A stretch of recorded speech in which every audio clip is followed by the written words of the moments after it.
Kompas Update dipersembahkan oleh Aku pilih Morinaga karena waktu tak bisa kembali. Selamat malam, saatnya Anda menyaksikan Kompas Update. Saudara, hujan deras yang mengguyur kota Makassar membuat ratusan rumah warga terendam banjir. Banjir, saudara, ini terjadi di perumahan Kodam 3 di Kecamatan Biringkanaya, Kota Makassar, Sulawesi Selatan yang terendam air setinggi 50 hingga 70 cm. Tingginya air membuat warga mengungsi ke sejumlah lokasi pengungsian. Menurut warga, hujan deras mengakibatkan saluran irigasi tak mampu menampung tingginya debit air sehingga air masuk ke permukiman warga dan merendam ratusan rumah.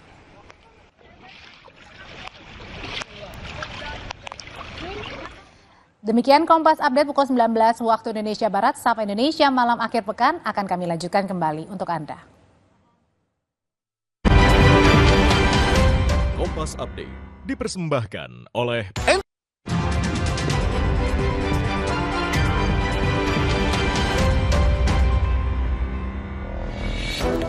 Kebakaran menghanguskan 6 rumah di permukiman padat penduduk di Jalan Kampung Melayu Kecil, Bukit Duri, Tebet, Jakarta Selatan. Banyaknya material bangunan semi permanen yang mudah terbakar, membuat api mudah merambat ke bangunan di sekitarnya. Sempitnya akses ke titik api yang berada di tengah permukiman, membuat petugas harus memadamkan api dengan memanjat atap rumah warga lain. Tidak ada korban jiwa dalam peristiwa ini, sementara penyebab pasti kebakaran masih diselidiki Polsek Tebet, Jakarta Selatan. Kebakaran juga terjadi di Rumah Sakit Tiara Babelan di Kabupaten Bekasi, Jawa Barat. Sejumlah pasien yang sedang menjalani perawatan berhamburan keluar gedung setelah api membakar salah satu ruangan. Sebagian pasien diminta menjauh hingga 100 meter dari lokasi gedung. Sementara pihak rumah sakit mengevakuasi 5 pasien lainnya ke rumah sakit terdekat, 3 diantaranya merupakan bayi baru lahir.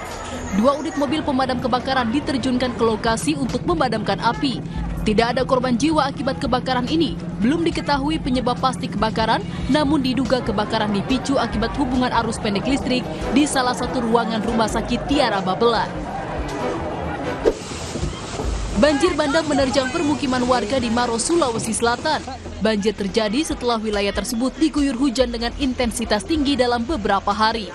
Setidaknya terdapat 8 kecamatan di sejumlah titik yang terdampak akibat banjir ini. Sejumlah jembatan putus dan akses warga terputus. Personel dari Badan Penanggulangan Bencana Daerah melakukan evakuasi pada warga yang terkena dampak banjir.